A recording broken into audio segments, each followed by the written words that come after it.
Hi everybody, this is the third video in the series for this week.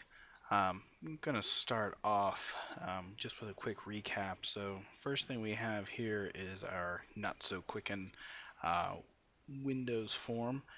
We've got a menu bar, a toolbar, and we have a data grid view inside of a toolstrip container. We're going to use this form as well as another form that we're going to build during this video and start to actually show some transactions, show some banking information, and be able to actually add some transactions in the process. So we'll be walking through that in this lecture. As well, we also have some models that were created in the previous lecture. We have our account transactions, account type enum, bank class, bank account class, and transaction type enum that inherits from an int, and then we have deposit and withdrawal there with positive and -1. So at this point, there's two things that I want to do. I want to start off by building some functionality into this form. Right now the form's it doesn't do anything. If we do an F5 and we do a run, the form comes up, nothing is really interactive in any way. The exit and the about don't really do anything. So let's go ahead and build some functionality. So right now we have new and exit on the toolbar and these two additional buttons we haven't used yet. File simply says exit. So I'm going to add new. I'm going to grab new and actually drag it above exit so that it's in order. So when you write functionality for things like your toolbar and your menu bar, you probably will want to have the tendency to duplicate code. And if you remember from the previous lectures, we always like to write methods whenever possible to eliminate the duplication of code. So to do that, what I prefer to do is I like to implement my menu options. So new, in this case, will go through and we're going to clear all bank information. It doesn't mean we're going to delete it, we're just going to clear it. So we'll get into actually coding that in a moment. And then exit, we're going to do an application.exit. And that is the kind of system-wide way of closing an application and doing it kind of in one swoop and doing all the appropriate cleanup. So if you notice here with the menu items of new and exit, we have generated these methods that are our event handlers. We have the new toolstrip menu item click and the exit toolstrip menu item click. What I'd like to do is utilize these methods on my button clicks. So when I click new here, this new button, what I'm going to do is actually call the new toolstrip menu item click method. And I'm going to send my sender and my event args, which are parameters in both cases. And I'm just going to basically, from the toolstrip button click, I'm going to call the menu strip click for new. And with exit, I'm going to do the same thing. I'm going to call exit toolstrip menu item click from the toolstrip button exit. So I'll just kind of mouse in there and you'll see how the names highlight, so you can see the relationships there, and again with the new toolstrip as well. So what's nice here is if I make a change to how the new toolstrip works, or I make a change to how the exit works, say for example I want to incorporate some sort of a save check and a prompt, I only have to make the change in one place, in the toolstrip, or in the menu strip, I'm sorry, in the menu strip exit. I don't have to actually modify the toolstrip button at all, because that calls the menu item event handler and takes care of the save work for me. So for yourself, setting up those kinds of conventions are nice. I'm not implying that you have to have a button for every menu item, but for the ones that do correlate and match up, save yourself the work of redundancy and have one reference the other. Alright, so that's kind of the starting point.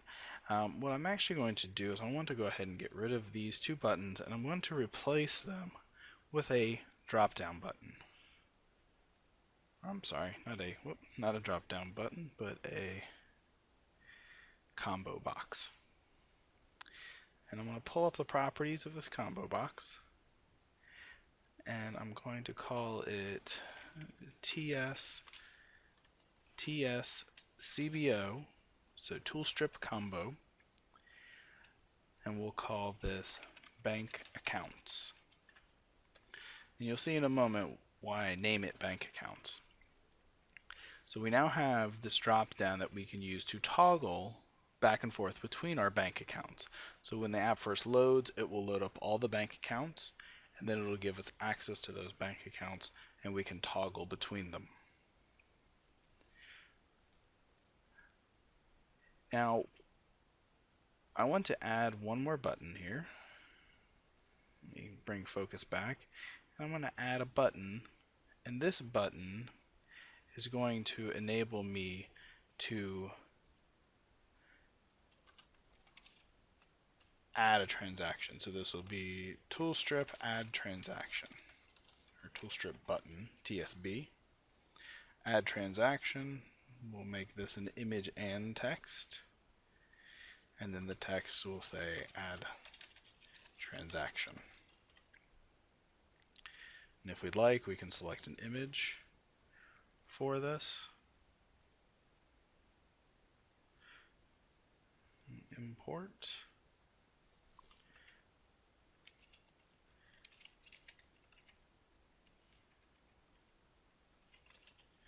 Let's see, and then we can use this plus icon, or this one's an even nicer one. And we'll go ahead and hit open and OK. And now we have a nice little button here for add transaction. What I'm going to go ahead and do is I'll drag this over here. Or maybe it'd be easier to drag this over here. And my objective is just to kind of change up the order of my buttons a little bit and make it so that it's a little bit more intuitive. So now we can click add transaction into this bank account. I'm going to see if there's a way to incorporate a label here in front of this.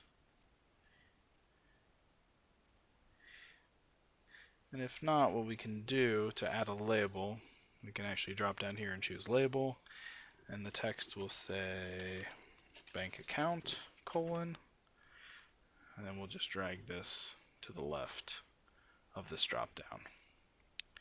Go ahead and incorporate another separator, and we'll drag the separator to the left of this as well. So just working on the layout and the aesthetics and kind of the flow of the application. How is it going to work and how is it going to feel? So now that we have this in place, we'll go ahead and we'll just create a event handler for our toolstrip button add transaction. And then I'm also thinking we probably want to add a menu item called bank account. And I'm just going to kind of make up a convention. I'm going to put it on the A instead of the B. And then we'll add a button here that says add transaction. And we'll create an event handler for that. And again, the button event handler will call the menu event handler. So we now have kind of these pieces that are wired together, getting them working. What I'll go ahead and do just for demonstration at this point, we'll do a message box dot show. This will be new. And I'm just going to kind of announce what these pieces of functionalities are, and this will be add transaction. And obviously exit will actually exit. So we'll do an F5. The app launches, we'll click new, and we get a prompt for new. Great. File new, same prompt. If we go bank add transaction, we get add transaction, add transaction. Our drop down is currently empty, and then if we click exit, the app closes. Now that button click for exit calls the menu strip exit, so both of those pieces of functionality are assumed to be working. So we've now got a little bit of flow, we've got some UI that gives us some functionality, so we're in a pretty good starting point. So the first thing we want to do now is actually start to build some data into our application. So I'm going to double click on the header of the window, and what it brings us to is the form 1 load event handler. So this is on form load. So what I'm going to do is I want to go ahead and grab all of the banks that are currently available. Now we have a bank class, but how do we actually do that work? What I've done is I've created an account utility. This class is a utility class that I'm going to work to extend over time as we continue to build this application through the rest of this course. Right now I've created 3 methods: all banks, all bank accounts, and get transactions. There's a lot of just dummy data that I've generated and created in here, but the things to pay attention to is that we have one bank account, or one bank, called Bank of America. In here, when we pass in the bank parameter, it returns to us 2 bank accounts, one checking and one savings. And then when we pass in the bank account, it returns us, depending on if it's a savings account or else, in this case a checking, it'll return this set of transactions or this set of transactions. So again, this is just some dummy data that I generated. Later in this course, we'll start to pull data from databases and other sources, and we'll see how we can manipulate or create other instances of this account utility to facilitate those different sources of data, be it a database, XML document, web service, comma-separated file. There's a lot of potential and possibilities here. But for now, we'll just work with this kind of pre-coded, somewhat static data. So the account utility class is what's going to enable us to get access to this data. And the reason why we're using this type of a class, this utility class, instead of just hard coding it right into our application, is that as the application evolves, we can make modifications here to evolve where the data is coming from without actually having to touch the code in our form. So this may not be perfectly clear right now, but you'll see as we continue through the course how this becomes very apparent. All right, so the first thing we want to do is get all banks. Now to do that, we actually have to first create a variable of our utility. So we'll say account utility, and that lives under the cp_week5.providers namespace. So we'll add a using statement for that. And we'll just say util equals new account utility. So we now have an instance of our account utility under the util variable. And then we can say bank array. Actually, we need to include a using statement for bank. So we're using cp_week5.models. So that gets added to our using set at the top. And we're going to create an array of banks, and this will be all banks. And we'll say that's equal to, and we'll use our utility to get all banks. So our utility class will be the way that we get access to all of our data. So now we have a collection of all banks. Now the next step that I want to do is I want to get all of the banks, or I'm sorry, get all the bank accounts for this bank. So util.getAll bank accounts, and we have to pass in a bank in order to do this. Now we're working with a collection of banks, and we want to get all the bank accounts for each bank. So we can do a for each bank B in all banks, and that will then give us one bank at a time, B, and then we can pass that into all bank accounts. And from here we can say bank account array, because all bank accounts returns an array of bank accounts.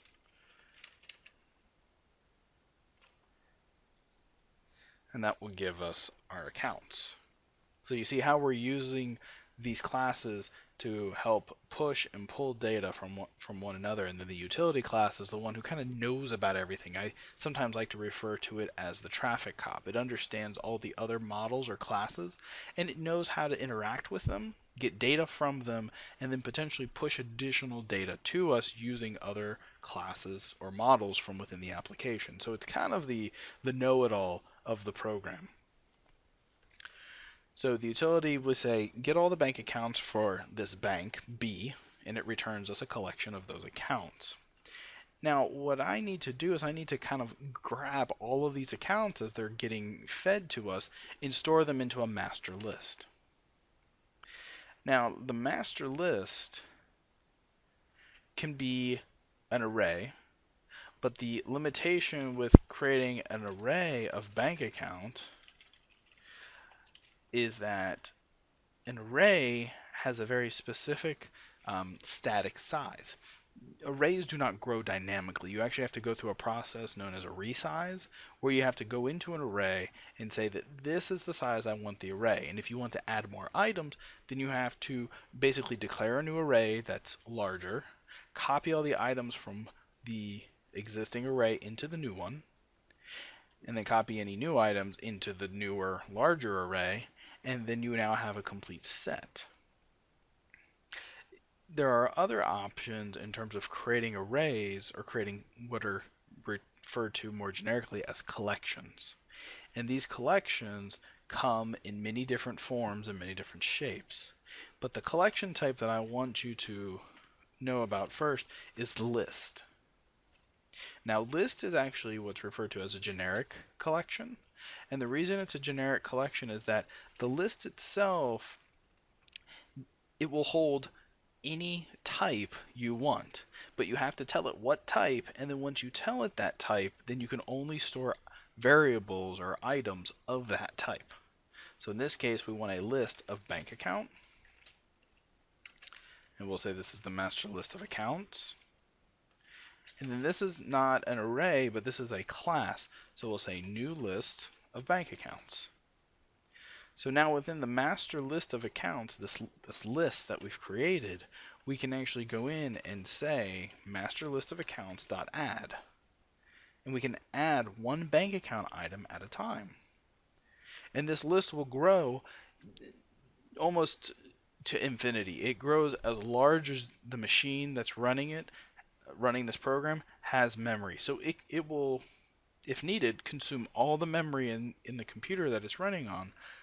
But ideally, you're not going to use all of it. Unless you're working with an extremely large system that is going to grow to enormous bounds, it's very unlikely that you'll ever reach the maximum capacity of the system's memory. Now, there is another method that's called add range, and with add range, you can pass any sort of enumerable collection. And an enumerable collection is really just about any collection within the .NET framework. So arrays and lists and queues and stacks, those are all considered enumerable. So we can actually take the result, accounts, and pass it into add range and say add range accounts. And what this is basically doing is it's going to take each account out of the accounts variable, and it's going to copy it into master list of accounts. So by performing that copy, we now will have each one of these accounts inside of this master list.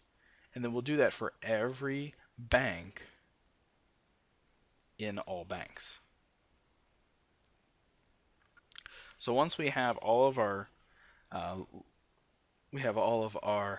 bank accounts in our banks, we now can then load accounts into the toolstrip button combo box for accounts.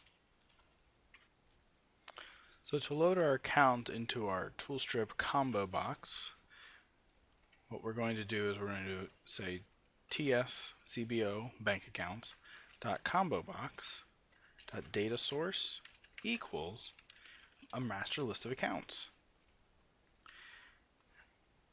And then from here we can say tscbo bank accounts combo box dot display member, which is a string, and this is what we want to display in the box as the drop down. And what this will be for us is going to be the account name or nickname. So we'll use that as our display member. And then we can do the same thing here, and we have a value member, and the value member will simply be the account number.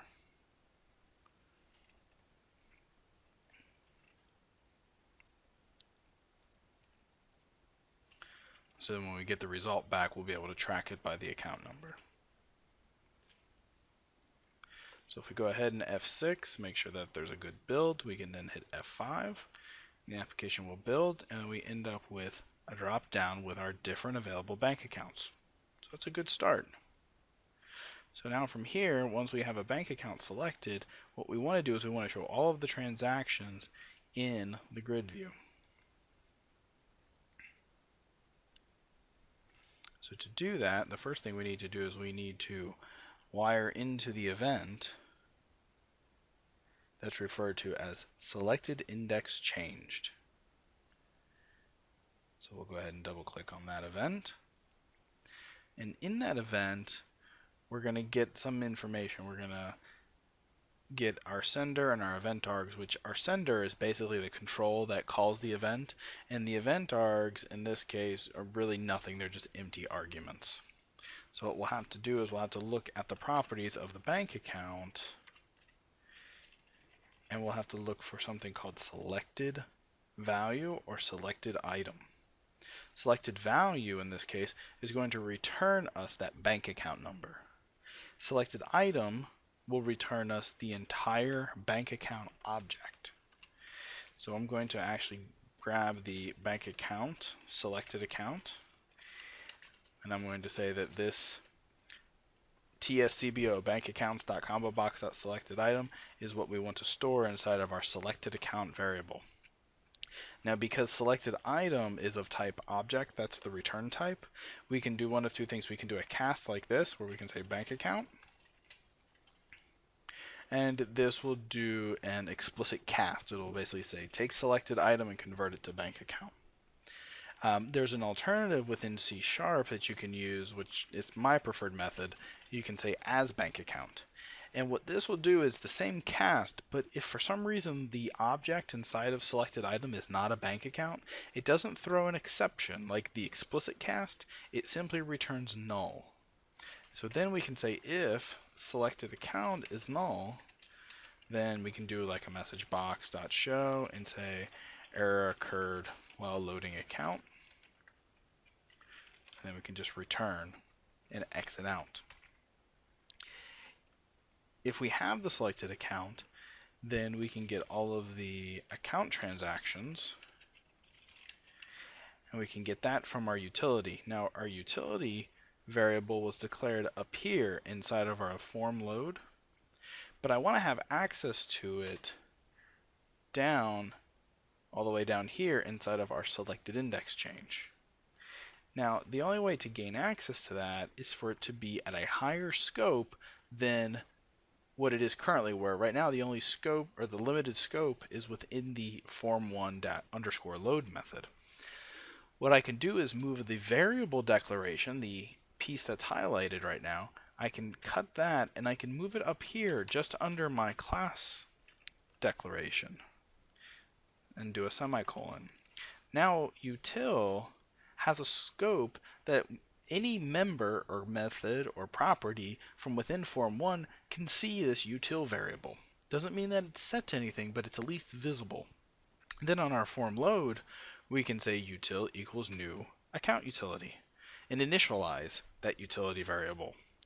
Now, the form load's a good place to do it, but a place that's even better is if we take it and we move it into the constructor for form1.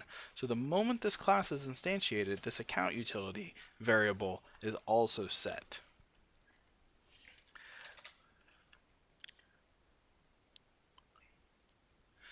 So now, back inside of the toolstrip combo box for bank accounts, we can then say util.get all, or get transactions for the selected account.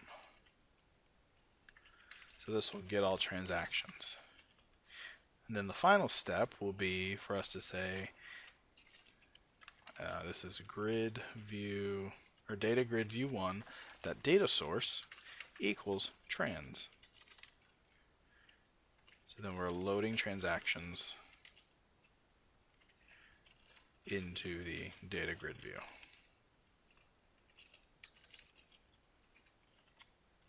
So if we do an F5 again, these are all of our checking transactions. If we drop down and choose the emergency fund, we get all of the emergency fund transactions. So we now have the ability to navigate between transactions. So by using these collections and starting to incorporate into these event handlers some functionality and actually putting some code in here and our utility class as our helper, we're able to now pull data from our classes, from our utility, and load it into our UI. The final step of the next lecture will be for us to actually implement the Add Transaction button so that when we're on a bank account, we can click Add Transaction, input the details of that transaction, and then have them show up in our grid while our application is still running.